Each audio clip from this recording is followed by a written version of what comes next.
Welcome to today's edition of Draft Utopia. My name is Chris Ransom. Joining me is Ryan Romero. This is the 336th episode on TalkShoe and the 4th or 5th episode that we're going to upload to YouTube. I don't remember specifically which episode number it is, but that's not important right now. What is important is that football is back. I'm talking college football officially kicked off last night. I'm talking NFL is 6 days away from starting, so immediately following this show, and once I update Tony Mario's mock draft, I'm going to immediately jump into the Week 1 predictions write-up. So, because if I do a few games tonight, then that's going to make things less stressful, and I have to promote the stuff on Tuesday. So, I'm going to start that later this afternoon. So, football is back. I know you're excited. Go ahead and tell me how excited you feel about that, and then we'll jump into some games. I'm excited about how excited I am about football season. Awesome. I mean, honestly, I'm absolutely thrilled. I mean, we finally get entertainment back on the weekends. Sundays aren't quite as boring or as long. We finally have a reason and excuse to be able to, really have some quality family entertainment time. Absolutely. And the big game last night took place in Bloomington. The Ohio State Buckeyes faced the Indiana Hoosiers. And from what I saw in that game, I'm not sure if there's anybody that had a first-round grade. I think the guy that scouts are going to hype up is Denzel Ward, because he had four deflections and an interception, but he also gave up a touchdown to Simi Cobbs Jr.'s. Like, he was incredible when he got the ball thrown his way at cornerback, but he also gave up some big plays. Like, I didn't see that with Lattimore or Conley last year, so I'm still on the fence about him. I'm not saying he can't move into the first round. I'm just saying I need another game or two of his tape in order to make a determination of where I should put him. But I also feel like a lot of scouts in the draft community are going to see the big game, and they're going to say, wow, let's move him up the boards like we did with Marlon Humphrey last year. So, because he showed he could be a number one corner. He's shown that. He's ready. Because a lot of scouts, they have that knee-jerk reaction where they'll see one game of tape and they'll be like, yeah, let's put it in here. I still think we need to see a little bit more of Denzel Ward tape-wise, but he definitely had a strong game last night. Billy Price really looked sloppy in the second quarter. He gave up a block on third down. I know some people have a first-round grade on Ohio State center. Marcus Ball was getting some separation on some plays, the guy you told us about. He just couldn't catch the ball. I don't know if it was just the linebacker for Indiana grabbing him, or Barrett not reacting quick enough, or Barrett still having Barrett-like issues, because Barrett, sometimes he'll take too long to make the read, and that's one thing that kills him, even though that offensive line, with Jamarco Jones and their right tackle, who's eligible in 2019, that offensive line gives him a ton of time in the pocket, so I don't know what it is. And Paris Campbell only caught 4 receptions on 8 passes, so for me, there's still some issues in terms of how consistent he can become as a pass catcher, and the one big play where he ran for a touchdown was a result of an Ohio State receiver knocking down Rashard Fant, the Indiana corner you liked, flat on the ground. And the other guy you like, Tony Fields, the safety for Indiana, he's a 2-down player. I didn't even know that. I mean, we just watched the tape and we loved how many big hits and how good he did in coverage, but we didn't even take into account, is he a 2-down player or not? So if he's only a 2-down safety, he's probably going to fall to day 3, but he could end up being a huge steal for the right team. So any thoughts on this Ohio State-Indiana game? Because Indiana led at halftime. It looked like they were going to win, but then Ohio State just ran away with this one, 42-21. I was actually really impressed with J.T. Barrett. I actually thought he showed a lot of poise and confidence. He didn't look like he was afraid or scrambled. I do agree with you. He does need to make his reads a hair bit quicker, but for the most part, I was really impressed. He seemed to have a lot of arm power on that ball when he was throwing it. So to be honest, my opinion of J.T. Barrett actually went up last night. Interesting. I think the Indiana corners aren't as good as people are saying they are. And while JT Barrett impressed, he also made some reckless decisions. I still have an undrafted grade on JT Barrett. But if Ohio State runs the table and has a perfect season just to make me happy, I'll give him a 5th-round grade. Same draft range as Troy Smith. I'm just that savage, Ryan. I don't know what it is about me. I guess I'm just that savage. I think you had a big bowl of Savage O's this morning. But I guess my argument is, how can you argue against 304 yards and then 4 touchdowns total? I mean, that to me grades at least a 2nd or 3rd round grade on somebody that is proven to score. Yeah, he had 304 passing yards, 3 touchdowns, no interceptions. I thought he threw an interception. He didn't. He only had one. He only got sacked once, though. And there were at least 3 plays where he got hurried, but that wasn't his fault. That was the offensive line's fault. But he went 20 for 35 in that game. Basically, he was inconsistent throughout the game, but when he made the big throws, that was something you didn't see from JT Barrett in previous years. Barrett has never thrown for 3,000 yards in his career, and he relied on the short, medium passing game his first 3 years. You saw him make the big throws in this game. So that's a huge first step, and you have to love what Indiana's former coach is doing with Barrett, developing him as an offensive coordinator. So maybe he's taking that next step in the right direction. But I want to see better accuracy, better decision-making, quicker release. He's improved. The decision-making's there. I just want to see better accuracy and more consistent accuracy on some of these throws. And speaking of accuracy, let's go to another quarterback you were very high on. His victory over Tulsa. That's Mason Rudolph. He went 20 for 24, 308 passing yards, 3 touchdowns, no interceptions, and the accuracy issues look like they were gone based on the tape I'm watching. The only thing I still think he needs to work on is footwork, but he's made more progressions. His decision-making's better. Instead of reading 3 progressions and running, he's making up to 4 progressions. So he's improving in a lot of categories. And that's great for Mason Rudolph, because I know this is a guy you are extremely high on, Ryan. I mean, Mason Rudolph is one of those players that you believe has a 1st-round grade, and this is what you want, because Mason Rudolph did so well last night.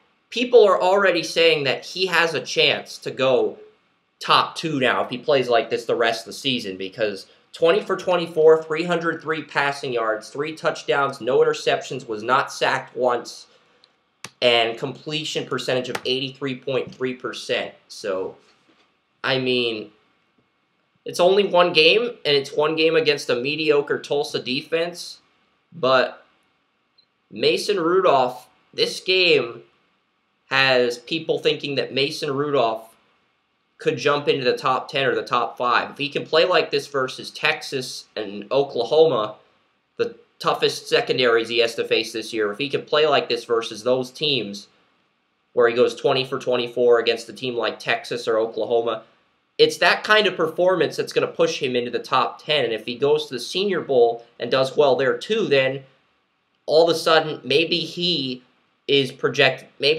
1st overall instead of Sam Darnold. Who knows? Because he's showing a lot of qualities you want in a quarterback on tape, and that's great for him. Exactly. There was a reason why I was so heavily high on him, is because he showed the pocket presence I like. I mean, last night there were times where it looked like his own offensive lineman was getting bumped into him, and he was playing a game of pinball, but he still kept his poise.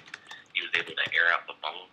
There's a reason why I've been saying that Mason Rudolph is like Aaron Rodgers. He's not afraid to air it out. He threw into double coverage, but he made smart choices when he threw it into double coverage. He made sure to give enough of a lead on the football after he threw it that the receiver wouldn't have to worry about turning around and trying to make a play. He would be able to catch it in stride. As far as the footwork issue goes that you seem to be so high on when it comes to judging Mason Rudolph, I mean, of course it's going to be a little bit off because that line collapsed several times, so you're not going to have as much time to think and focus on, hey, am I supposed to plant my left foot or my right foot right now? It's more or less so, am I going to be able to get this throw off?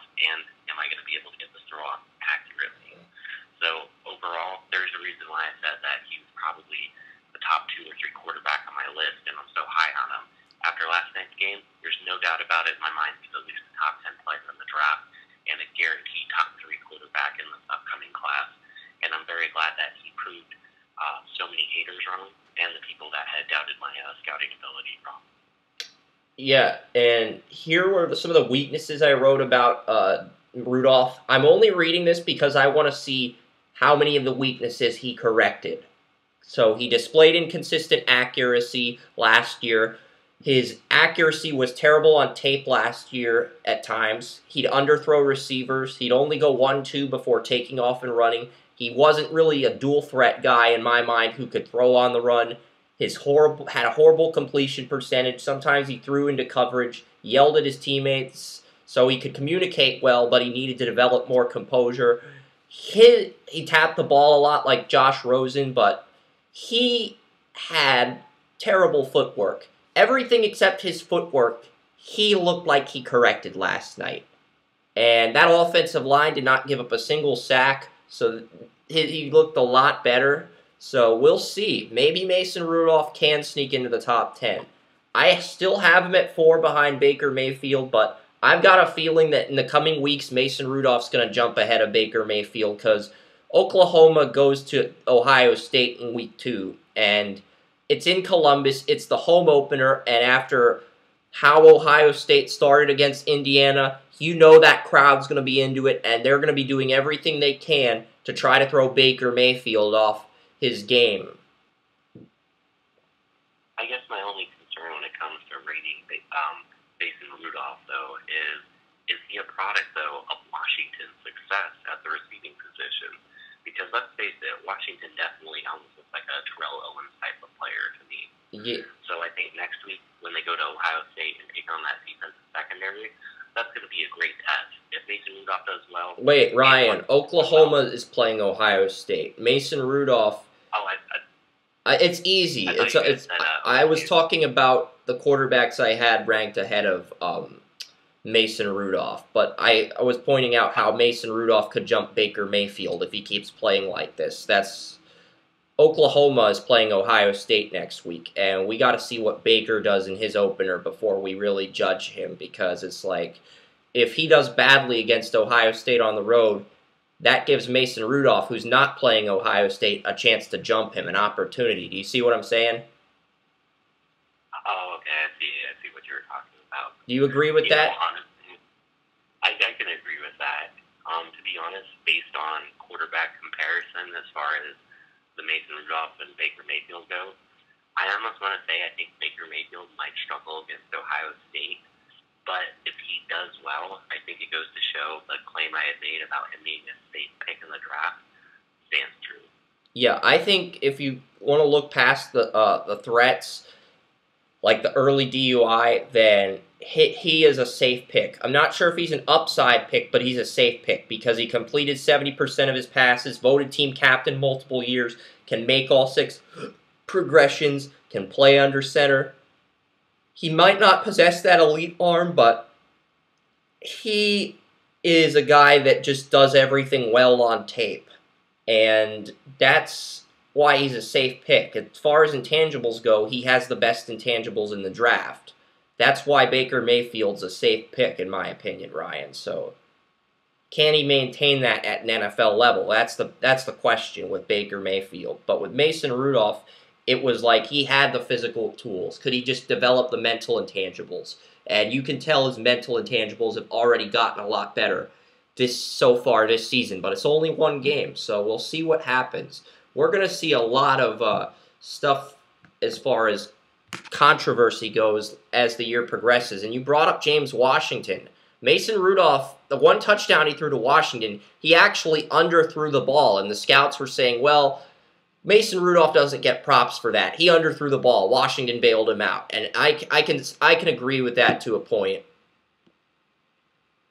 Now, did he underthrow the ball, or did he tactically throw the ball? That way he would have a chance to be able to make a play, to be able to make it a safe catch. That way he wouldn't need to worry about the interception, the ball getting tipped, etc. Well, he underthrew the ball. Like, the ball didn't go further than the receiver, but Washington made the catch and bailed him out. So when scouts see that, they knock the quarterback and they give the receiver props instead of giving both the quarterback and the receiver props. So I'm not sure if that's a scouting issue or if that's just how... We'll have to look at tape to really come to a conclusion. There's definitely secondary move around where they starting to make more aggressive plays on the ball. In which case, I would almost want the ball to be underthrown because at least then the cornerbacks aren't going to try and make that aggressive play to run in front of the receiver and pick it off. That way, it gives the receiver a chance to make the battle and to make the play. So really, Mason Rudolph kind of almost made Washington look better by forcing him to make those choices. Yeah, that's a fair point. Before I preview the Alabama-Florida State game, I want to talk about something really quickly. Adam Schefter had Sam Darnold and Josh Allen on his podcast earlier this week, and both guys are a lot more humble than I realized. Like they both have laid-back personalities. He opened with Darnold talking about you can go to ESPN and listen to the Adam Schefter podcast, but he talked with Darnold about what are his thoughts on Josh Rosen saying school and football don't go together? And then Darnold shrugged it off and talked about how he took great pride in school and academics and stuff.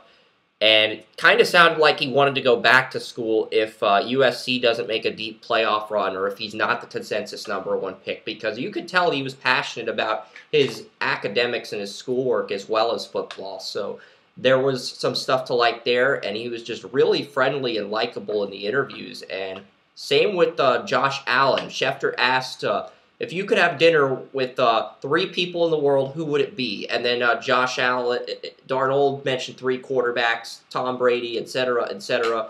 And with Josh Allen, he said, I'd go to Buffalo Wild Wings. I'd invite Tom Brady, my dad, and you, and we'd all hang out at Buffalo Wild Wings. And Schefter made a joke about how he'd get in Buffalo Wild Wings is going to call him for an endorsement. So it's like, yeah, Josh Allen just, for some reason, people like that answer. And now it's like you want to root for the guy. I don't know why, but it's just, yeah, that's really cool. That's cool, though. So Josh Allen, he can make good decisions.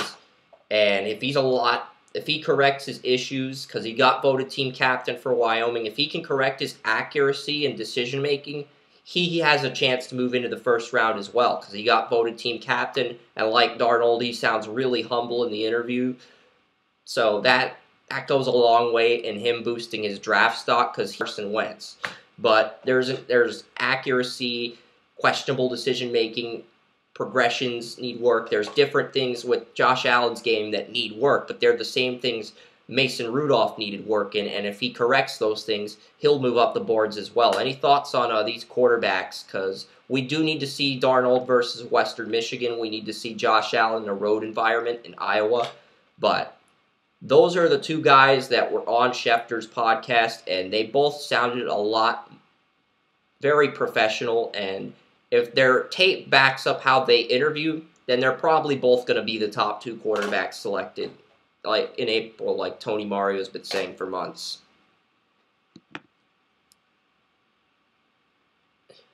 Any thoughts on that, Ryan? Absolutely. I would say before I give my thoughts on any of this, I would like to point out how delicious and tasty Buffalo Wild Wings are, and not to mention they're always very crisp, but very chewy on the inside. We should do a Buffalo Wild Wings challenge. If you or Joey can get Josh Allen on the podcast, you get free Buffalo Wild Wings. I have to pay for them, or we could make it so that the loser has to pay for them, but I have to pay for the beer, because I know Joey's going to want beer, and I'd have to pay for that. If you beat him to the punch on that, I'd have to pay for the beer. But my thought, I think we should take that challenge and do our best to get them on the show, mostly because, let's face it, Buffalo Wild Wings, some of the world's best wings, baby.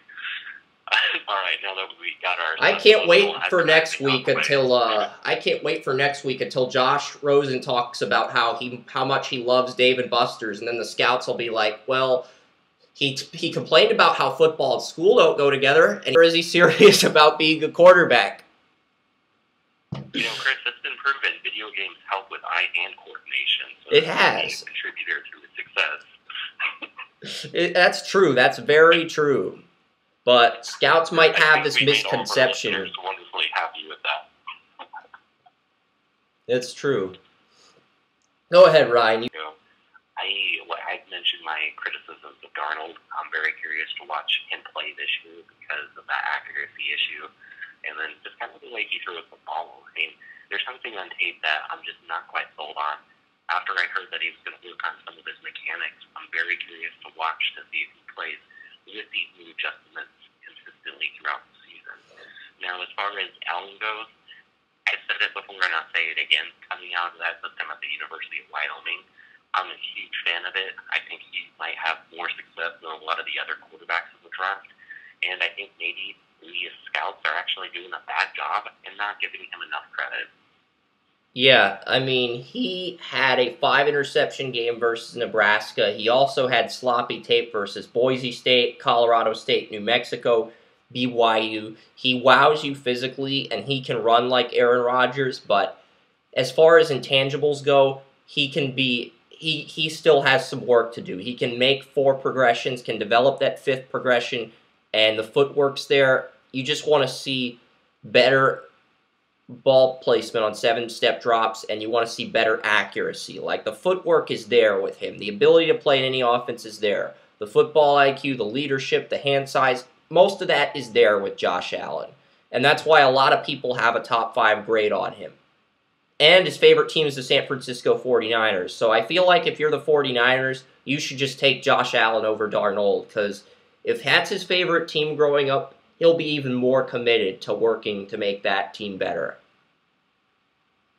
Well, the next thing, though, Chris, if you're the 49ers, I mean, do you wait until the second round maybe and take a quarterback knowing how deep this class is? I mean, there's definitely some key positions that you can start to fill. And then on top of that, why waste a first-round pick on a position that has shown to have proven busts, where it's a little bit easier to have a safer pick on the defensive side of the ball or a different position on offense?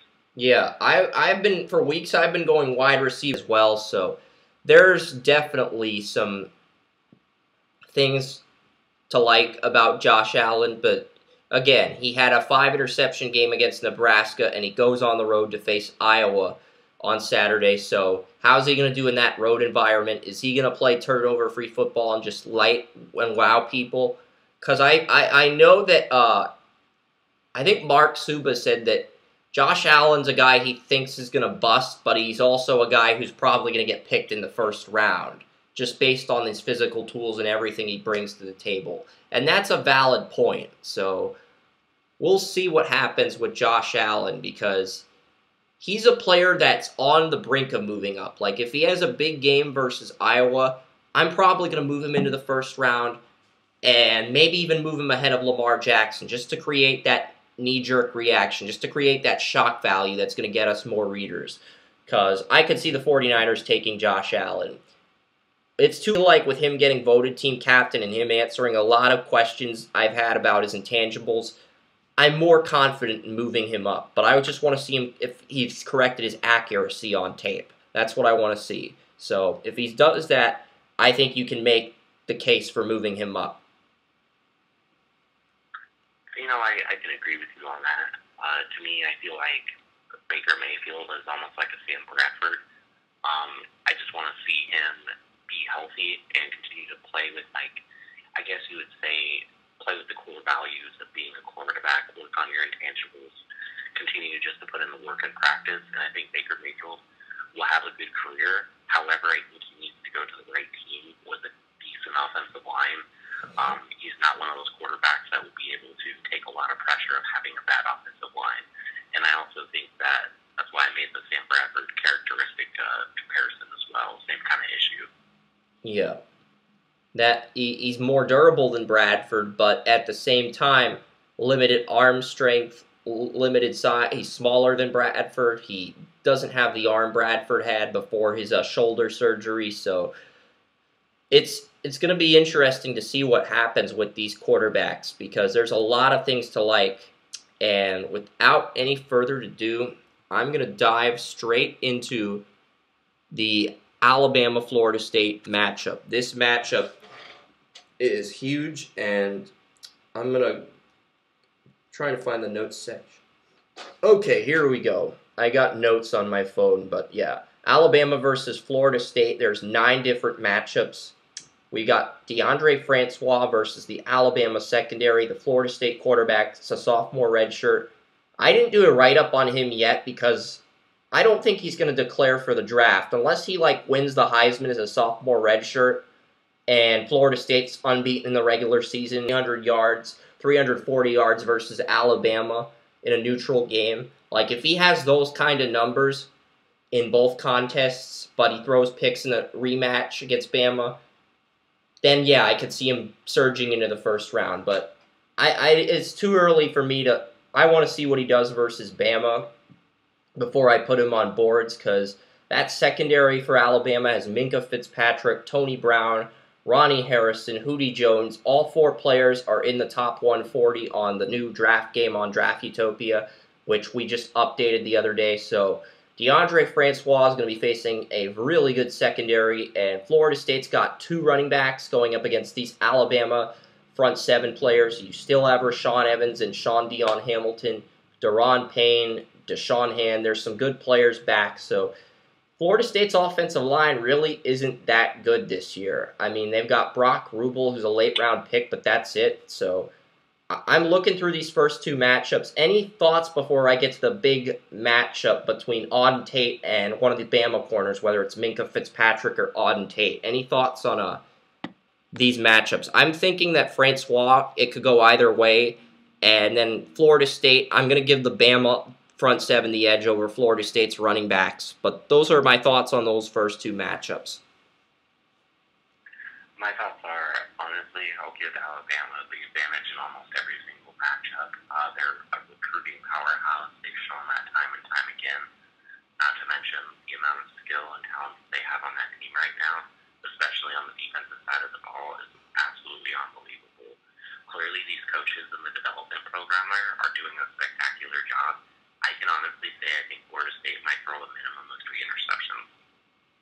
Yeah, that's definitely possible. And speaking of Alabama, I found this really cool article Tony sent me last night. It was involving players' spring 40 times. So we know the 40 times for everybody at Alabama. It's almost like a Game Shark. Remember when Nintendo had the Game Shark cheat codes back in the day? We sort of have a Game Shark for all the 40 times on Alabama. Calvin Ridley's a 4-4 guy at wide receiver. Minka Fitzpatrick's a 4-4 guy at corner. So as far as speed goes, we've got all that, access to all of that at this point, even though we haven't even seen these players play a down yet. So it's just a matter of them maintaining that or lowering their times and not running anything above a 4.5.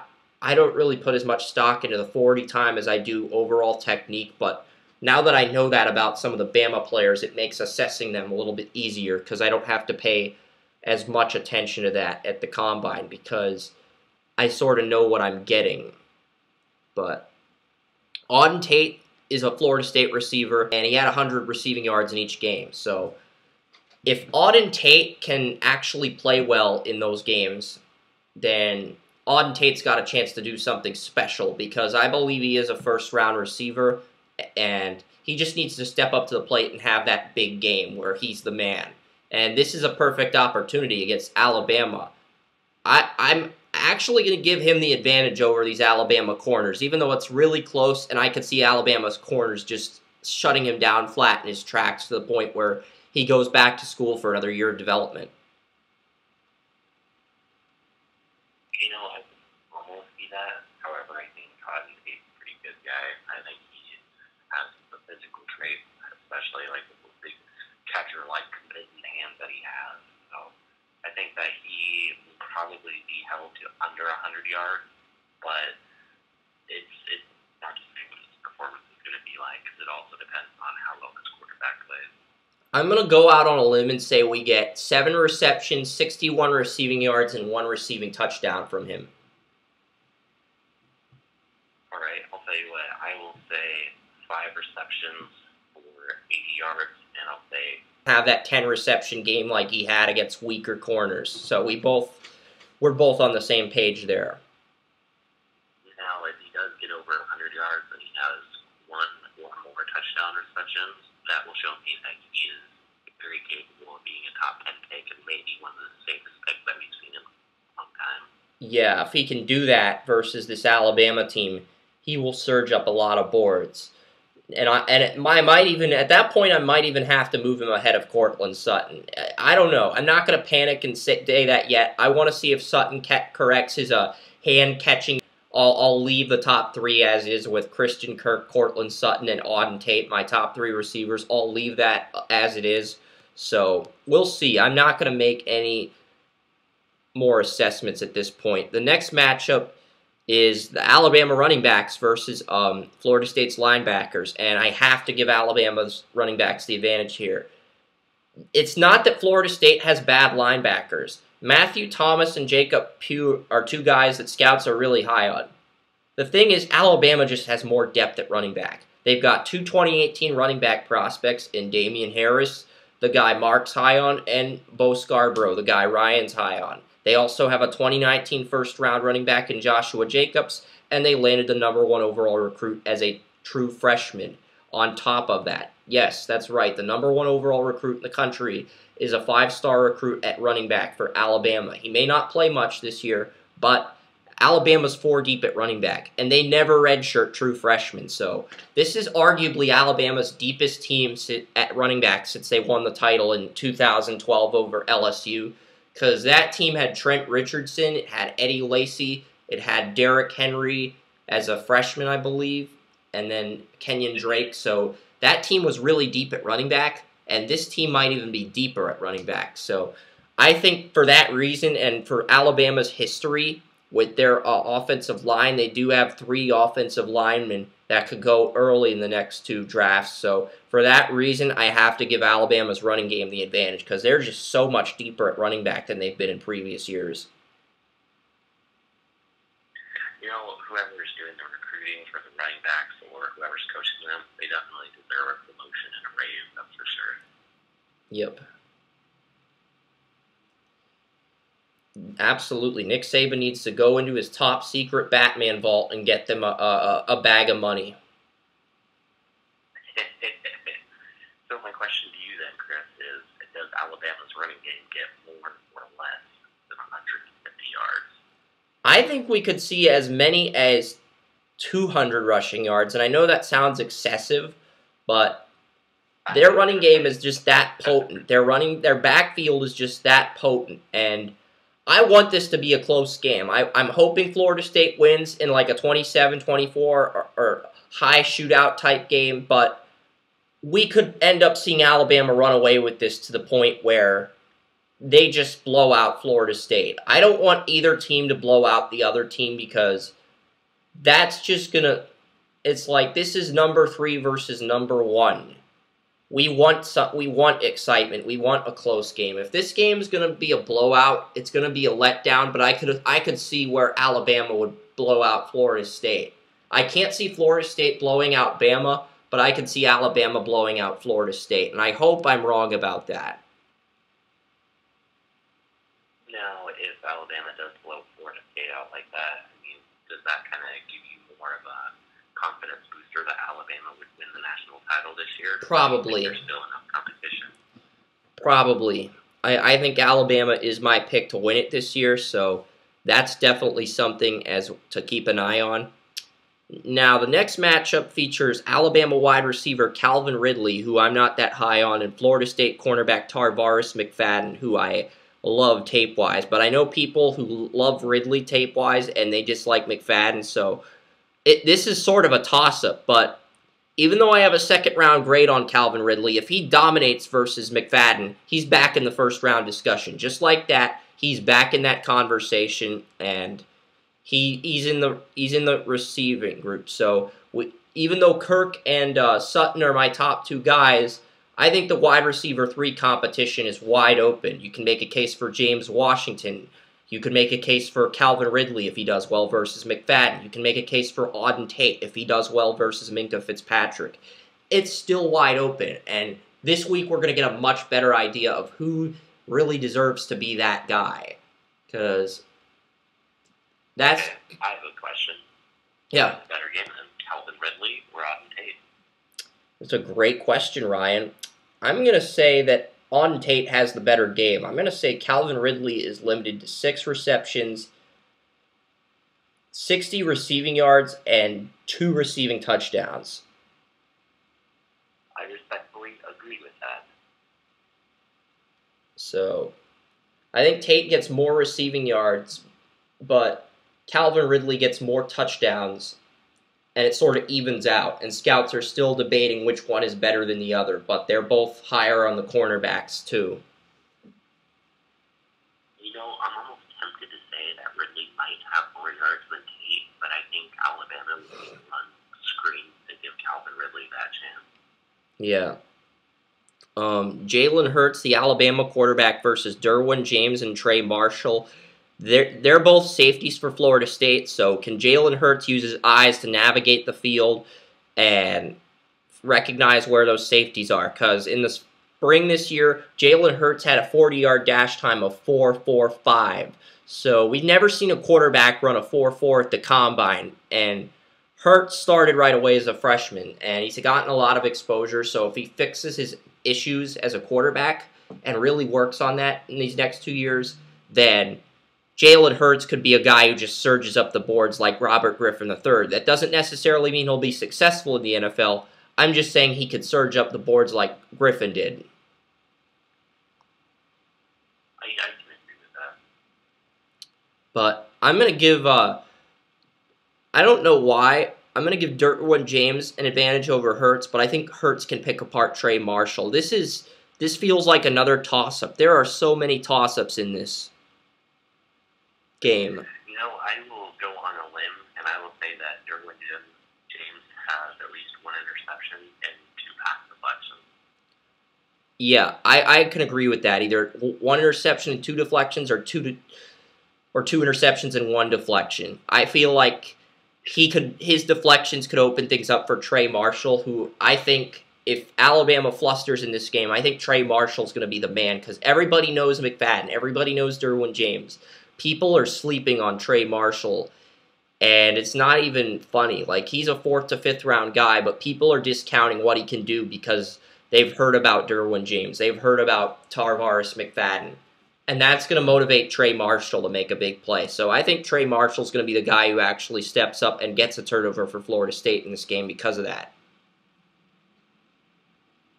You know, I can agree with you on that. I think he is a sleeper player. But it also kind of comes down to, is he having good play because of the fruits of labor from the other 2 players like James and McFadden? Absolutely. There's 2 other matchups here. They both involve defensive tackle Derek Nottie, but Alabama has 2 interior linemen. They have Bradley Bozeman, the guy we liked, and honestly, Mason Cole's only 6'5", 305, and Mark actually made a decent point about how if an offensive lineman's under 300 pounds, NFL teams don't draft him. It happened with Jack Allen out of Michigan State a few years ago. So if Bradley Bozeman is 6'5", 319 pounds, he has the biggest frame, and he learned under Ryan Kelly, who was the #1 center 2 years ago, then that gives Bradley Bozeman a leg up on every other center in this draft because he's faced Derek Nottie, who is in the same draft range as Bozeman. So, and being 6'5", 319 actually helps Bradley Bozeman out because it means he's a little bit bigger than the rest of the centers in this class. So if he can control foot speed and other things, he could end up being the first center drafted, you know? You know, I could agree with you on that. I think besides the overall frame and size, I think it's this awareness. If you can find a center that's willing to be aware of where the linebackers are lined up at, and someone that can communicate with the quarterback to help them read the defense, like a Jeff Saturday, that's what's going to help you succeed too.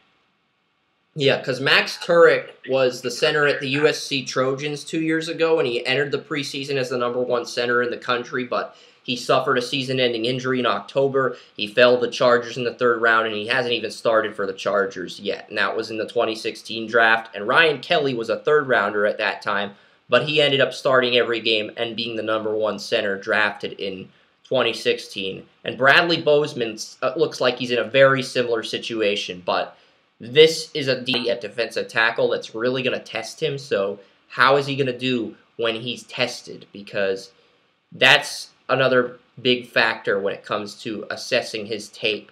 because I might want to watch Bozeman again versus Clemson, because Clemson's got a few NFL defensive tackles, and I kind of want to see what Bradley Bozeman does in that game. Does he give up any assignments? Because he has the biggest frame, and I don't think people realize how huge of an advantage that is if he can actually put everything together intangible-wise and play excellent against a quality opponent. I can agree with that. I think it also comes down to the quality of opponents that they play against. So I definitely see your point, Chris. Yeah, and then they have another guy, Ross Pierschbacher. He's a 6'5", 315-pound left guard, but he's a junior redshirt. And I had no idea who this guy was, because I usually scout the senior players first, and then underclassmen that show up in the first round on a lot of mock drafts. I don't necessarily go after underclassmen who I haven't seen in mock drafts, because I want to be familiar with the player before I add them to the board. But Ross Pierschbacher, the left guard that plays next to Bradley Bozeman, he's versatile enough to play all three spots on the interior. And that Alabama left guard who played next to Cam Robinson, he's another guy we're going to have to watch, because he's a junior redshirt. He can declare after this year, and Mark put him in his draft rankings, and I had no idea who he was. And Bama always produces good offensive linemen, so I feel like we need to pay more attention to Ross Pierschbacher, because he could end up being matched up on number 91, Derek Nannati, as well. Because Nadi's a defensive tackle. He could either end up going and get up against the left guard or the center. I agree with you on that. It seems as though Alabama has actually been able to produce a lot of pretty good offensive linemen, so I'm going to definitely keep an eye out on their line. And Pierschbacher might be the one player in this class who could challenge Quentin Nelson to be the top guard, assuming he declares. But let's see what he does versus Nannati. And the final matchup in this game, there's a lot of matchups in this game. Jacob Williams, 2019 offensive tackle prospect, moving over from right tackle to left tackle, where he's going to replace Cam Robinson. And he's going up against Florida State pass rusher Josh Sweat, who played right end against left tackles last year when DeMarcus Walker was at left end. Walker was getting the sacks, making the big plays, but Sweat showed a lot more athleticism off the edge, so Josh Sweat versus Jacob Williams. I'm going to give Sweat the advantage, mainly because it's Jacob Williams' first start at left tackle, but if Jacob Williams knocks this out of the park, he's going to position himself as the top left tackle or top offensive. He's not a guy who's eligible until next season, but this is still a big game for him because it's his first start at left tackle, and it's a huge opportunity for him to showcase his skills for next year's class.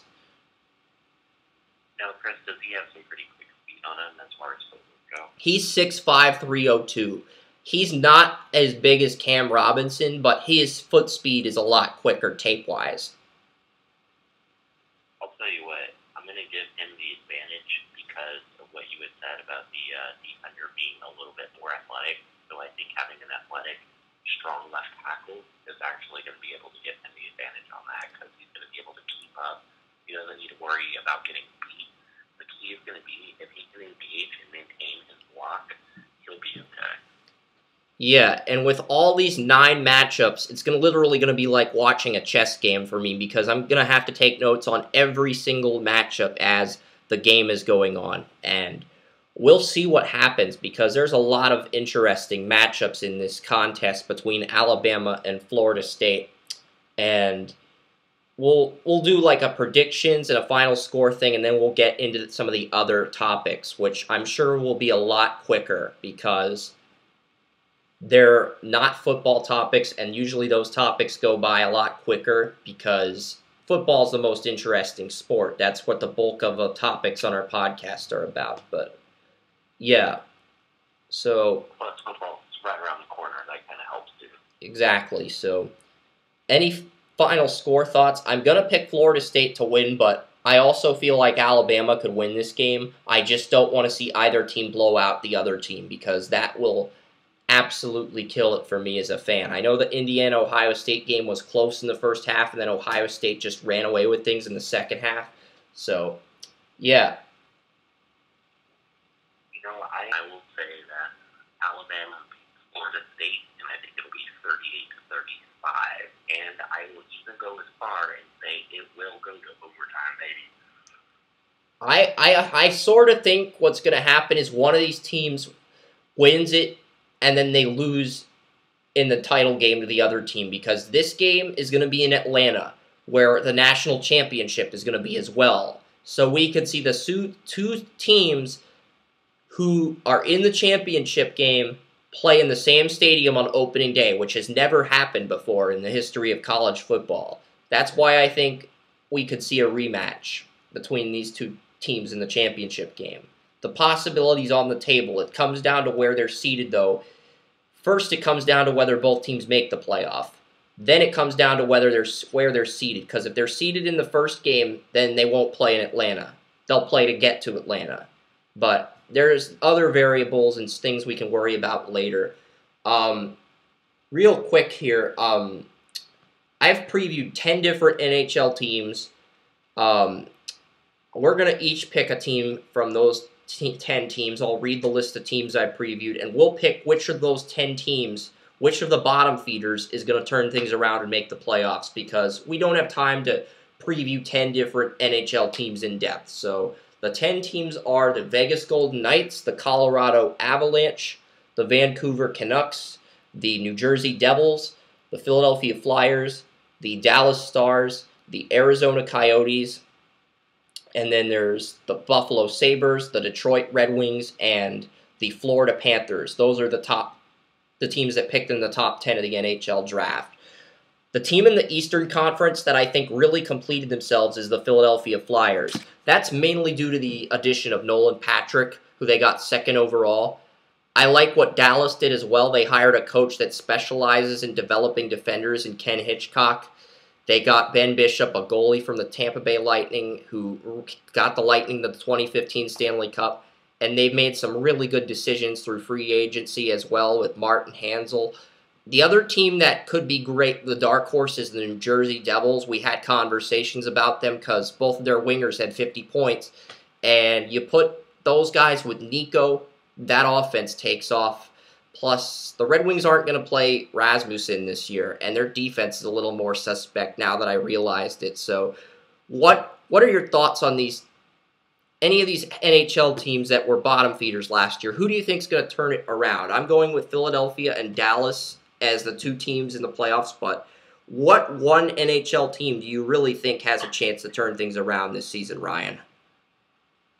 I actually have a really good feeling about my Colorado Avalanche. I think they're going to be able to take it to that next level. I think they did a good job drafting. I think that it's just going to come down to team chemistry and if those coaches are going to be able to develop some more defense. Because I feel like the scoring power might be there, but we just got to be consistent on the defensive end and not give up big goals in key situations. Yeah, and I'll pull up the line combinations for Colorado since they're the team Ryan picked, and I'm not going to do this with every team. I'm only going to do this with the teams Ryan picks just to save time, because Gabriel Landeskog's the team captain. He was drafted second overall. He's known for his work ethic and his leadership, and he can get you 50 to 70 points a year, but he only had 33 last year. He's got to play a lot better. Matt Duchene, there's rumors about him on the trade block. He's got to play better as well. This thing can't be a trade distraction. Like these trade rumors, he can't let that distract him. Nate McKinnon, former number 1 overall pick in 2013, he had 51 points last year. He led the top line in points at right wing, but he played center, and then he shifted over to right wing. So there's that, and then you've got Sven Andrighetto on the second line, and both of Colorado's first-round picks from 2015 and 2016, Tyson Jost, Mikko Rantanen. They don't have a lot of experience, but Rantanen is 6'4", 211. He's very physical. He had 38 points last year, and Jost was drafted in the top 10. He was the only first-round pick to hug his mother after being drafted, so it's a really good feel-good story. He played in the BCHL, which is like a weaker Canadian hockey league, and he still made it to the NHL, so it's a really feel-good story with Tyson Jost, and now he's going to be on the second line for the kids, so Colorado's got really good offense. Colin Wilson, JT Compher, Blake Como remain on the third line, and they brought in Nail Yakupov, the former number 1 overall, but he's going to play on the fourth line, so he'll see minimal action, but if he can play like his old form, like the old number 1 pick he is, you're looking at a Colorado team that has really potent offense and a lot of offense that can generate points. I mean, this team was 30th in goals scored, 30th on the power play out of 30 NHL teams last year. That's not acceptable. With this much offensive talent, that is not excusable. I can agree with you on that. With all the offensive talent, it's definitely no excuse. However, I think that things are going to improve this upcoming year just because that team chemistry got better. Yeah, and those guys are just going to get better, like you said. I think the bigger concern with Colorado, like you brought up earlier, is the defense, because Tyson Barrie and Erik Johnson are both great when they're healthy, but they hardly have any depth behind those two defensemen. And Tyson Barrie played 74 games last year.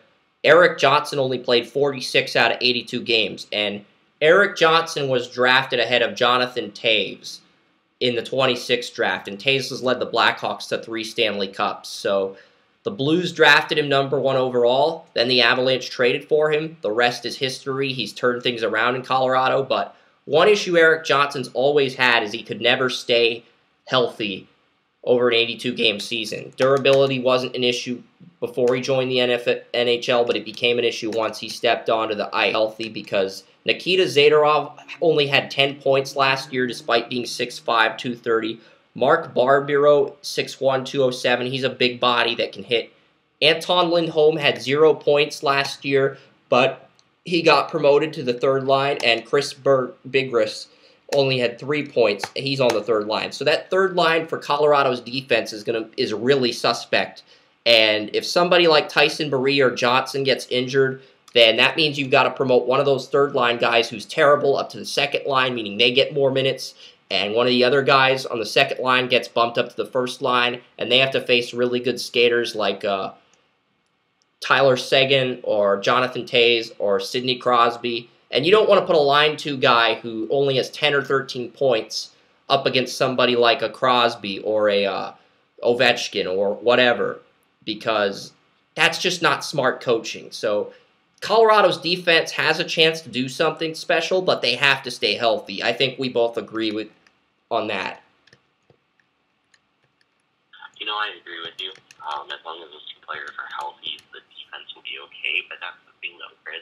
Just like any sport, it all comes down to health. But you're also going to be able to see those injuries throughout time. And I think that's where, as a team, we need to consider maybe get rid of one pretty good offensive player and try and make a trade for a solid defensive player. Yes, and that one offensive play center, he's been on the trading block since the NHL free agency period started. There have been rumors that Sakic wants to move him. He hasn't moved him, even though he's under contract until 2019. It's almost like Sakic's trying to get a Kyrie Irving type deal for Matt Duchene, and that's just not going to happen. So, no, I understand that's not going to happen, and I don't know about. I feel like Sakic's just playing chicken, and he's going to wait until next year. What would you be willing to give up? I think they are going to trade him for a really good defenseman. I remember at this point last year when Taylor Hall got traded from Edmonton to New Jersey for Adam Larson, and Taylor Hall was Edmonton's best scorer, but they didn't have any defense, so they shipped him to New Jersey for Adam Larson, and that trade worked out for the Oilers because they made the playoffs. But Taylor Hall gets to play with Nico now, so maybe he'll have his best year yet. But as far as Colorado goes, I feel like they're gonna want a top 4 defenseman. They're gonna want somebody who can come in and be the face of that defense. Now, there were rumors that Matt Duchene would get traded to the Pittsburgh Penguins, but in order for the Penguins to get Duchene to put behind Crosby and Malkin, they'd probably have to part ways with their best defenseman, Chris Letang, who missed the entire Stanley Cup playoffs with an injury, but he's 33 years old. So do you trade, if you're the Penguins and you're getting offered Duchene, do you trade a 33-year-old defenseman to Colorado who provides that veteran leadership, but he's injury-prone, for a guy who's 28 years old like Matt Duchene, who he has the ability to play on the top line? I mean, if I was them, I would make the trade. But if I was Colorado, I would sit there and really consider that health issue a factor. But at the same time, though, if you do make the trade, maybe you doesn't get hurt as often because he would be the veteran behind the two young guys. And if he doesn't get hurt, he could end up being the better player, too. So there's a lot to consider and digest.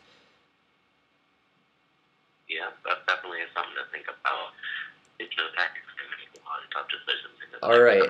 So Semyon Varlamov and Jonathan Bernier are at goalie. I know Varlamov's the starter, but I'm just looking 6-17, 1 shutout, .898 save percentage, and Bernier had 2 shutouts, .915 save percentage, and only allowed 2.5 goals per game. And he had 10 more starts than Varlamov. So why is Colorado starting Varlamov if the backup has 10 more starts under his belt, a winning record, more shutouts, higher save percentage, fewer goals allowed? The backups checked out all the boxes. So Bernier, who's the backup, should be starting. If he's got the better, more experience, he was a first-round pick. If everything's there, he should be starting. I'm just a little bit puzzled by that decision. You know, I am too. I mean, based on the statistics, everything seems to be leaning towards them. My only theory is that he's just having bad practices, and there's something in there that the coaches are looking at and they're saying, wow, this guy doesn't seem like he's ready. But it seems like he's one of those guys where he might have a bad practice, but that instinct that he might be missing kicks in the game. Absolutely. And that's the hockey segment for this podcast. We're going to, let's shift gears. I'll give you the floor to talk about any NBA team you want, because I was going to try to post some NBA season previews on the website. I don't know if I'll have that time or that luxury, so if you want to preview a division in the Eastern Conference, or if you want to preview the Eastern Conference this week and the Western Conference on Sunday's podcast, you're welcome to do that. I'm going to give you the floor to talk about the NBA for the Eastern Conference. Do you just want to break down a division, or do you want to break down the entire conference in one segment before I get to the final topics? I'll tell you what, we could very quickly break down a division as long as you read me the rosters and the team names again. Okay. All right, which division do you want to pick? Do you want to pick the Celtics division now that the Kyrie Irving trade is finalized? Hell yeah, let's do the Celtics division. Because I think that's the team that's going to run away with things. Oh, absolutely. There's no doubt about it that Boston is probably going to run away with the East Coast. I think there's so much dysfunction going on in the Cleveland Cavaliers locker room. Especially, I had heard that supposedly Isaiah Thomas was starting to have some lingering injury issues again, and it sounds like D. Rose is going to see more minutes. So now, here's the thing, Chris. You have 2 guys that are injury-prone playing point guard. Maybe one or both of them are going to get injured, and suddenly LeBron James doesn't have his superstar to rely on. I only see this team just having a great dysfunction in the locker room, and LeBron's probably playing for the Lakers next year. Now, as far as the Boston Celtics go, they definitely gave up a big chunk for Kyrie Irving, but they got what they needed, Chris. They got a point guard that can create plays for himself. He's also extremely clutch. He's not afraid to take the big shot, and now he's not going to have an egotistical person like LeBron James playing next to him. He's going to have a really stand-up person that has great character, like Gordon Hayward, who's also very gifted and talented at his position as well. Plus, I've also heard rumors that the Celtics are actually going to end up moving him from forward to the shooting guard position. So there's no doubt about it. Compared to every other team out in the East, the only other 2 teams that might be able to challenge the Celtics a little bit are probably the Raptors, the Wizards, and then maybe the Charlotte Hornets if they can step things up. Yeah, I'm looking at RealGM.com's Celtics depth chart. They have Kyrie Irving at the point. They've got Terry Rozier at the starting shooting guard spot, which I can't see. I'm thinking either Hayward's going to move to shooting guard and they're going to start Jaylen Brown next to him, or they're going to put Marcus Smart at shooting guard and leave Hayward at small forward. I think those are the only 2 possibilities, because those are really the only options they have. And it's a matter of, do the Celtics want to start Smart and leave Hayward at his natural position, or do they want to move Hayward over to shooting guard and then rotate Jaylen Brown and Jason Tatum, the top 3 picks they got in back-to-back years, because Marcus Morris is the power forward. They traded Avery Bradley to the Pistons to get him, and Al Horford's a center. And those guys, Morris and Horford, are going to anchor the front court. Power forward was a huge weakness for Boston last year. Now it's a huge strength. They're going to be better defending the front court with Morris and Horford. So I agree 100%. I mean, Horford and Morris. I mean, Morris was a big reason why I thought Detroit had a pretty good team too. Between that little the 2-4 positions over there. So the Celtics, like you said, they made the improvement at a position they struggled at. Now they have depth. Now they actually have depth at center, and they can give Al Horford a little bit more rest if he needs it. He's a veteran player. He's seen championships as far as Florida goes. I mean, this Boston Celtic team is looking very dangerous to possibly even start building a legacy/dynasty here in the next 2 to 3 years, as long as everything as far as team chemistry goes well. yeah, I mean, as long as Morris and Horford stay healthy, they should run away with this division. So I'm just looking through everything here. The next team on the list, I believe it is the Brooklyn Nets, which I don't even want to talk about the Brooklyn Nets because they're just that terrible. I mean, they traded Brook Lopez. They traded Brook Lopez. 15 seconds Okay, to talk about the Nets. we'll talk about Before you the. go on the whole, Yeah, and that is this. They are in complete rebuilding mode. They traded Brook Lopez. They didn't get hardly any value from him. Who's their best player? Probably Jeremy Lin, and even then. wait, they got D'Angelo Jeremy Russell Lin. in the Brook Lopez trade. So is Jeremy Lin even going to be starting? Yeah, but you also have to remember, look at the kind of team chemistry that D'Angelo Russell can ruin. I mean, individually, he's a great player, but as far as being a teammate goes, he's somebody where if he wanted the ball and he was open, I would consider saying I didn't see him and just take the shot. Yeah, that's a fair point. And So that's what I we mean agree as far that the as best Brooklyn Nets are player going to goes. finish in last place. We agree on that. Oh, easily. I guess that leaves us to the next team, the New York Knicks. And the New York Knicks, they're not much better than the Brooklyn Nets. I mean, I honestly think both of these teams could be picking in the top 5 at this point next year. But we'll see with the Knicks. They do have one blue-chip player at power forward and Kristaps Porzingis. That's one solid building block. They also have...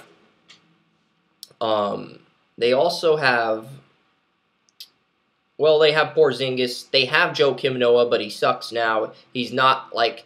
I remember at Florida when Joakim Noah and Al Horford were both bigs. They could both play either the 4 or the 5. Noah was great in Chicago, but he has been horrendous with the Knicks. And after that last year in Chicago, the Bulls looked really smart for moving him. So, yeah, the Knicks are just one of these teams that I'm sort of in odds over. And Carmelo Anthony, he wants out. I'm not sure if he's officially been traded yet, but you know that that Carmelo Anthony and the New York Knicks are about to burn bridges with each other. Because it's coming. It's going to happen at some point. And I have a question for you, Chris. If you're the Knicks, do you try and get players for Melo, or do you try and get as many picks as you can? That way you can rebuild. I don't know. Maybe you get both. I think the truth is, because, like, Carmelo was leaning towards the Bulls and the Knicks a few years ago, and the mayor of New York said, you'll get free entry into a strip club if you sign with the Knicks, and then Carmelo signed with the Knicks. Like, I remember this pretty vividly. I'm not going to go further into the details, because that's not really appropriate, but I vividly remember that being the selling point, and the reason Carmelo came to New York. So... I'm not going to comment too much on that, except for to say, hey, Melo made his choice, and he ended up in a situation where it sounds like it just didn't turn out in either party. We know Melo made the wrong decision, okay? There's no denying that, because the Bulls had that window of opportunity. He could have gone to play with Dwayne Allen and Jimmy Butler. He didn't really capitalize on that, so that's on him. Yeah, I agree. I think right now Carmelo might be having what I call the Iverson effect, as far as, remember, Iverson had come out after retirement and said, hey, I wish I would have listened to my coach more and had like a better attitude type thing. I think that's what he's starting to experience. He sees now that there is no fountain of youth, that he's an aging player. Not a lot of people see him as the superstar Melo once was, and he's starting to realize he needs to get on a contender and have some kind of chance to win a title. But he can't be the main go-to guy, and I think that's kind of an ego bruiser for him. So I think once he can accept that he's a veteran and he needs to be a leader instead of a superstar with something to prove, that's what's going to be the difference. I agree with that. So I have the Knicks in 4th and the Brooklyn Nets in 5th and the Celtics in 1st. But the teams fighting for 2nd and 3rd are the Philadelphia 76ers and the Toronto Raptors. And I almost feel like both of these teams could make the playoffs, even though... And it could go either way. I could honestly see the Sixers finishing ahead of Toronto. I'm going to say Toronto finishes in 2nd because they got Kyle Lowry back. And I just don't think the 76ers are ready to take that next step. But we could also see the 76ers maybe push for one of the final 2 playoff spots because I really like what both of these teams have to offer long term. And I was expecting one of the players on Toronto, whether it be DeRozan or Lowry, to leave. But they're both sticking around. So I think Toronto's back in the fold because of that. And Philadelphia is an upcoming team on the rise. Give me your thoughts on these 2 teams before we wrap things up with the Atlantic Division. I think that the Raptors actually could have beaten the Cavaliers last year. However, they ended up getting, who was their power forward?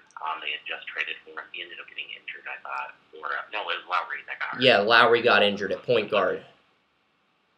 Yeah, if Lowry didn't get hurt, I really think the Raptors might have been able to sneak into the Eastern Conference Finals or even the championship, to be completely honest.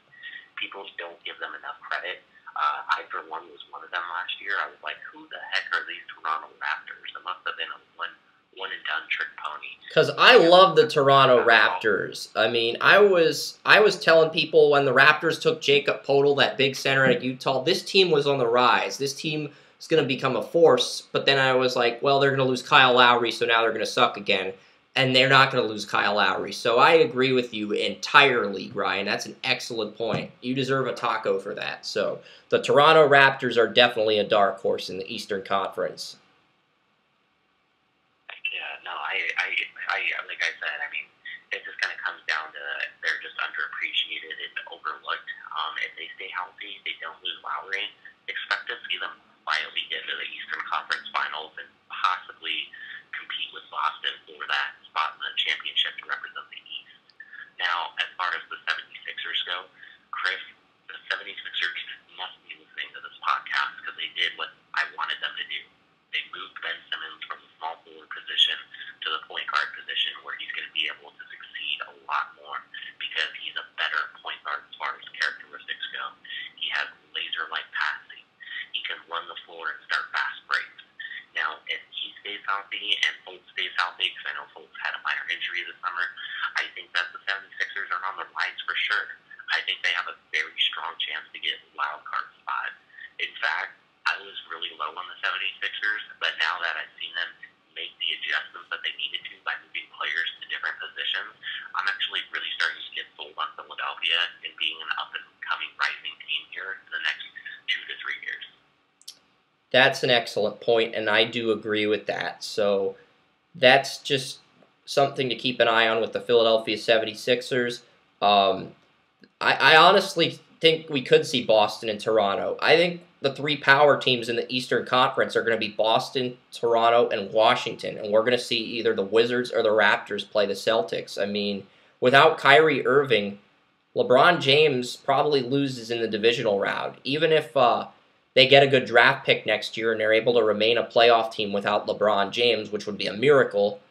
But it's like, yeah, they're in a pretty bad situation right now. So they could be entering a rebuild soon. They changed their logo so a little bit too. So we'll see what happens with the Cavaliers. They could be entering a rebuild because I think one of the things why LeBron wants out is he found out Dan Gilbert's a huge Trump supporter or whatever, and he voted against Trump. So it's like, we're not going to talk politics or drag that. But I think that was sort of a deal breaker for LeBron as well. So there's a growing feeling in the NBA community that LeBron James and the Cavs are going to part ways this year. And the only way I think LeBron stays in Cleveland is if the Cavaliers beat the Warriors in the championship. And if the NBA officials make sure Cleveland gets calls just so LeBron stays in Cleveland, I'm not even sure I'm going to continue to watch the NBA. At that point, it's just like the same teams 4 years in a row. We need a new NBA Finals matchup. I'm not trying to be an a-hole, but it's like we need a new Finals matchup. I agree. I think it kind of comes down to, I think people are kind of getting tired of seeing like Warriors and like Cavaliers and everything like that as well. So I'm very curious to see if there's finally going to be a new representative in the East. I think that the Warriors might get upset too, so hopefully we'll see a different set of teams.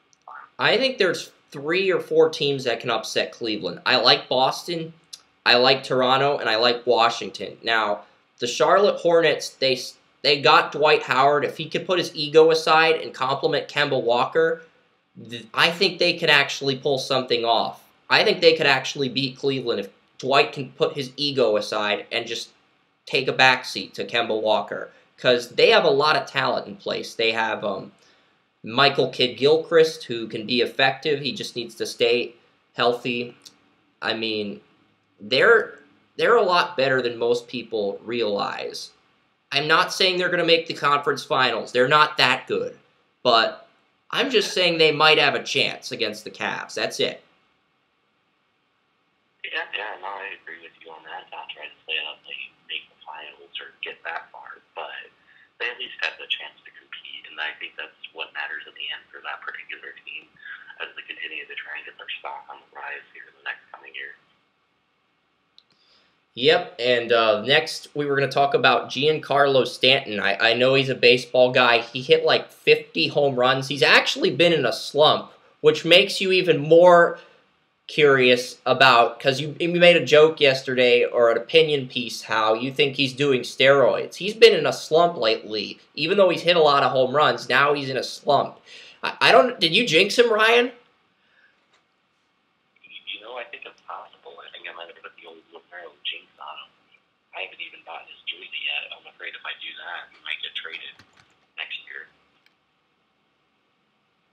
Yeah, so we'll see what happens with that, because I'm going to check the baseball standings really quickly, and then we'll talk about some college soccer guys, and then we'll wrap up the show, because there are some, Albert Ruiz did miss the first 2 games of the year with some injuries. I don't think it affects his stock at all, but at the same time, if he falls from like number 2 to number 5, the LA Galaxy are just going to get a steal. And the Galaxy are like the Steelers of the MLS, and I'm a huge Galaxy fan, so we'll see what happens. We'll talk about soccer in a little bit, but I'm just looking through the baseball standings here. The Red Sox now lead that division by 4.5 games, but they're in a series with the Yankees, where the Yankees won yesterday to cut back on the deficit. Boston still pretty much controls their own destiny in that division. The Cleveland Indians just came off a sweep against the Yankees. They have a 7-game winning streak riding, best ERA in the American League, and they get the Detroit Tigers in a 3-game road series. The Twins have won 4 in a row, and it's at the point where the Cleveland Indians have a commanding lead in the AL Central. They lead the Red Sox by 2 games in the American League, and they're right there 3.5 back behind the Houston Astros, who have had to move out of their own stadium and play in Tampa due to Hurricane Harvey, which is unfortunate. So make sure to pitch into the Hurricane Harvey stuff. I still think it's going to be Cleveland, Boston, the Red Sox, the Yankees, but I think there's one other team that's still in that wild card hunt. You've got the Minnesota Twins, the Los Angeles Angels of Anaheim, and the Baltimore Orioles, and that's pretty much it. That's the group of teams that you've got in the hunt. So who do you think of those 3, the Orioles, the Twins, or the Angels? I'm going to say the Angels get the wild card for some reason, because they just made a trade for Justin Upton of the Detroit Tigers, and I just don't trust the Twins pitching. I think they're going to collapse at some point, but if the Twins do get in and they get the Yankees in the 1-game wild card, I think they can beat the Yankees, because Irvin Santana is one of the best aces. And watching a team like the Minnesota Twins beat the Yankees at Yankee Stadium would be such a feel-good story for Major League Baseball. and people would rally around it, even though the Twins would probably get slaughtered by whoever they face in the ALDS. But everybody outside of Yankees fans would love that story, to see the Twins win a one-game wild card against the Yankees. But I think the Angels will get the wild card. Any thoughts on the AL wild card race? Because we have a good idea of what that Boston, Cleveland, Houston can do, because I posted some previews for those teams. We know those teams have good rotations. Any thoughts on the American League? Let me say this much. I have full faith in H-Town. I am so serious. The Houston Astros are going to be the quiet horse. They're going to be what I call the team people overlooked and oversaw. Mark my words, Chris. They're going to make the playoffs. They're going to go ahead and get deep in the playoffs, and I think they might even end up in the World Series. I think they might even win the World Series. To be honest, Ryan, everybody's talking about how good the Dodgers are. I think the Dodgers might finally get to the World Series, but I also have this gut feeling that whoever comes out of the AL, whether it's the Cleveland Indians or the Houston Astros, that's going to be the team that beats the Dodgers in the World Series. And it's going to be such a letdown for Dodgers fans, because the Dodgers are 91-41 this year, but they've lost 5 in a row. And they lost 5 in a row to the Diamondbacks, who have just been red hot. They've won 7 in a row, even though they're 16 games behind in the division. The Diamondbacks have just been red hot as of lately, and I just feel like if the Dodgers can lose 5 in a row, they're beatable. They're beatable in a World Series. If they can lose 5 in a row, they're beatable. I don't think they're as complete as people are saying they are, even though they are a pretty complete team. But I think we agree, Ryan, that the big market teams like the Red Sox and Yankees are getting way too much hype from the media, and that if somebody comes out of the American League, it's probably going to be the Cleveland Indians or the Houston Astros. In fact, I'm certain that it's going to be one of those teams, and would be shocked if it wasn't one of those teams or the Red Sox. I think anything else besides those 3 teams would be a huge surprise. And at this point, I'm leaning Houston or Cleveland. Awesome. I'm glad that we're kind of on the same page. For some reason, I think that Houston or Cleveland's going to start slowing down just a little bit. I don't think they make it to the World Series again. I mean, I think they can because they have the best ERA, but at the same time, the Houston Astros are the best team in the American League when they're healthy. The problem is they haven't been healthy. Carlos Correa, their shortstop, got injured. Dallas Keuchel got injured for a period. Lance McCullers got injured. The bottom line is that's irrelevant, though. If those 3 guys are healthy in October, they have the talent to win the American League. That's the bottom line. Yep, I agree with you. Especially if they have home field. After Hurricane Harvey and they can play in their stadium again, that's huge, because that's going to rally people. I was going to say, I mean, you consider that a factor, too, is the fact of uniting a city over a tragedy. I mean, look at what happened in New Orleans. Next thing you know, the Saints won the Super Bowl. One of Houston's teams is going to win a championship within the next 9 months. Even if it's not the Astros, we're going to see either the Texans or the Houston Rockets in the finals due to Hurricane Harvey. If the Astros do not get to the World Series and win it this year for Hurricane Harvey, we're going to see either the Texans get to the AFC Championship and lose to the Steelers so that the Steelers get their hall pass to the Super Bowl, so we get the Texans beating the Patriots, or we're going to see the Houston Rockets somehow manage to cruise their way to the NBA Finals with Chris Paul in honor of Hurricane Harvey against the Boston Celtics. How do you feel about that matchup, Ryan? The Celtics and the Rockets in the NBA Finals. No Warriors, no Cavs, new blood. I would actually really like to see that, because you would see Kyrie Irving against James Harden, who, to me, in my opinion, they're both two of the better players as far as creating their own plays and being playmakers. I think it would be a raw shootout. I think we might actually see a playoff record for most points by an individual if James Harden makes that boost. Yeah, that would be quite the finals if we got the Celtics and the Rockets, because you'd have Gordon Hayward versus Harden, and then you'd have Kyrie Irving versus Chris Paul, the point guard matchup. That's huge. So we'll talk about the National League now, because we got the Washington Nationals. They lead the NL East by 15 games. The Miami Marlins were really the only challenger, but they've lost 4 in a row, and they're now 15 back in the division and 15 games back of being eliminated from the NL East and the playoff contention. So I'm going to say that the Nationals have secured the East, it looks like the Cubs have secured the NL Central. The Brewers are trying to make a run, but I'm just not sure it's there. The Dodgers, they still have the best record in the National League by 9 games, but they've lost 5 in a row. I'm a little bit concerned about what they're doing. The Diamondbacks and the Rockies. Now, I think we're going to see a few scenarios. I think it's going to be either the Nationals or the Dodgers in the World Series because I can see the Astros and the Dodgers. I can see the Astros and the Nationals. I can see the Indians and the Dodgers with Cleveland winning. I can see the Dodgers and the Red Sox with the Dodgers winning. So those are the 5 scenarios that I'm looking at and saying this is going to happen. I know the Cubs have been hot as of lately. They've had 4 games of 15 runs, but their pitchers, all of them are in their 30s, and their bullpen isn't as strong as last year, but it's getting hot at the right time. So maybe the Cubs have a say in this too, but I don't know, because I think the Diamondbacks have a shot. It's looking like it's going to come down to the Rockies or the Brewers. With the Marlins struggling versus the Phillies and these other teams, it looks like it's going to either be the Brewers or the Rockies, because the Brewers are now only 2.5 back of Colorado for the final wild card, and that sort of scares you because it's like you're a Rockies fan, you're stoked that this team's finally going to get back to the playoffs, and then the frickin' Brewers come up at the last minute. It's like, but any team screws you out of the wild card, the Brewers. It's like, really? The frickin' Brewers.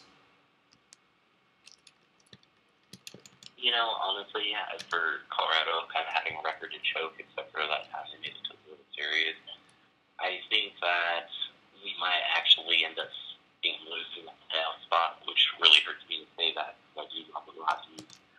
But as a sports analyst point of view, I think the Brewers actually sneak in and sneak up on them. Yeah, I mean, that's what Emily Rosario, our MLB writer, said in this week's Power Rankings. She pointed out how the Brewers' pitching rotation has been more consistent than the Rockies. It's even been more consistent at the Cubs' rotation at different points throughout the regular season. Like from April to July, Milwaukee's rotation was more consistent, and they have a good 1-2 punch. They have a good closer, and for that reason, them or the Marlins would end up surpassing Colorado and sneaking in. And you sort of agree with that too, and you'd love to see the Rockies as a fan, but you're also getting the vibe that it's going to end up being the Brewers that gets in as that final wild card. Because this always happens. There's always a team that's out of the picture at this point in September, and they find a way to get hot in the last month, and they sneak in as the final wild card. I'm very curious to see what happens. I obviously, as a fan, I want to see the Rockies make it, but as a sports analyst, I also know that the Rockies can choke pretty easy, and then they can get those huge slumps. So I think, I'll tell you what, Chris, I'll say this. I think if the Rockies can maintain at least an above 500 winning record for the month of September, they'll be able to get in. If it's 500 even or below, the Rockies will make the playoffs easily. Exactly, because there's a month left, and I think 8 of the 10 playoff spots have already been predetermined, Ryan. The Red Sox are in, the Yankees are in, they're 71-62. The Indians are in, the Astros are in the AL, and then there's one wild card spot up for grabs. And in the NL, you've got the Nationals with a 15-game lead in their division, the Cubs lead their division, the Dodgers lead their division, the Diamondbacks have a 3.5-game lead in the wild card. They swept Cleveland, they won 7 in a row. They're very good at home. So they're in, and then there's the final NL wild card and the final AL wild card. I think those are the only things that are really up for grabs at this point. Yep, I agree. And I know as a baseball fan that kind of bums out a lot of teams who are out of contention, but at the same time it makes the playoffs just that much more exciting and that much more fun to speculate. Because I think if a team with a really good pitcher like the Twins goes to Yankee Stadium, they've got a shot to beat the Yankees. But if the Yankees get the Angels or the Orioles, then the Yankees could win. I could even see the Orioles beating the Yankees in a one-game playoff because the Orioles have a good starting pitcher. And they lost to the Blue Jays last year, so having the Orioles beat the Yankees would make Orioles fans feel less crappy about the teams. But I ultimately think we'll get the Angels and the Yankees will win the one-game wild card. Even though the Twins are probably like your second favorite team for baseball too, I'm guessing. Actually, my second favorite team for baseball, ironically, is Boston Red Sox, just because of the history behind it. That's cool too. They're a fun team to watch, and they do have so much history at Fenway Park. Some of the college soccer news I was going to get to, the Galaxy have a lot of interest in a striker. Albert Ruiz has missed the first 2 games of the season. I don't think that's a deal breaker because Ruiz is just a special talent. When you watch the tape, you interview him, you know what he's capable of, and that's going to help him. But there's a lot of good defenders in this class. Tomas Hilliard-Arce won back-to-back championships at Stanford. He hits really hard. He plays really aggressive. He's like a statue. He's not quick and explosive, but he will knock you on the ground when playing defense in soccer. And you love that quality. Will Tejeda out of Virginia Tech, he's fast, he's explosive. He's a little bit more reckless than Hilliard-Arce, but he's faster. So there's some good defenders in this class. Tim Kubel out of Louisville. There's a lot of different defenders in this draft group that could really make their presence known this year. And I'm sort of curious to see how it plays out with the defense because we know Gordon Wild and Albert Ruiz are probably the top 2 players when healthy.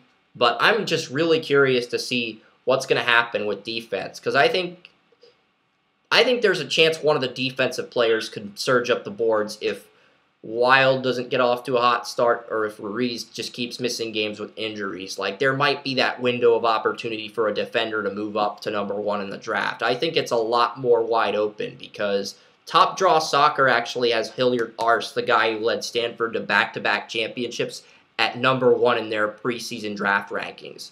And I found that to be kind of interesting because he's a senior, he's not an underclassman, and because of what he's done in college soccer, he's the preseason number 1. So I was sort of intrigued by that. And his tape's good. So any thoughts on that before we wrap up the podcast?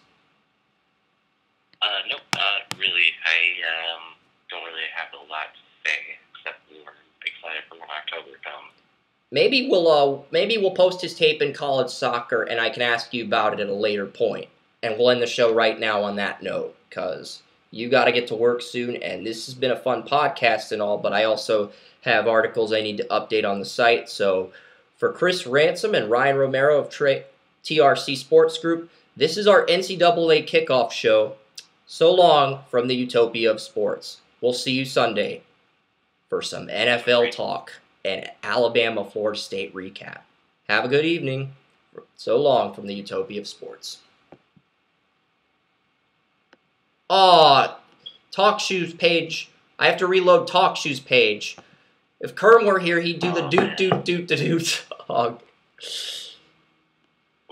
We did so good. We had like 8 straight podcasts about the thing. We had like 11 straight without it, and then that comes up. We were doing so good. And now they've got like sponsors on the Talk Shoe page. Like they've got like a Pond Hockey law firm, an ad for them. I mean, they need ads to make money. I don't have a problem with it. It's just such a bizarre ad. But we're off the air now, so... Alright, so thank you very much for tuning in, everybody. We'll be back on Sunday at 9 a.m. to break down Alabama, Florida State, and maybe we'll let Ryan run through the rest of the NBA teams. I'll try to get the quarterback rankings for my draft up, but it'll be more of a fun, laid-back show, because we can talk college football, we can talk about the draft rankings for the NFL, and then we can let Ryan try to preview as many teams as he wants to, because I believe Sunday's your off day. So, yeah, we'll just have a fun, laid-back show. So, yeah, we can do that. Look forward to it. So, all right, so long, everybody. Enjoy your weekends. Call recording has been completed.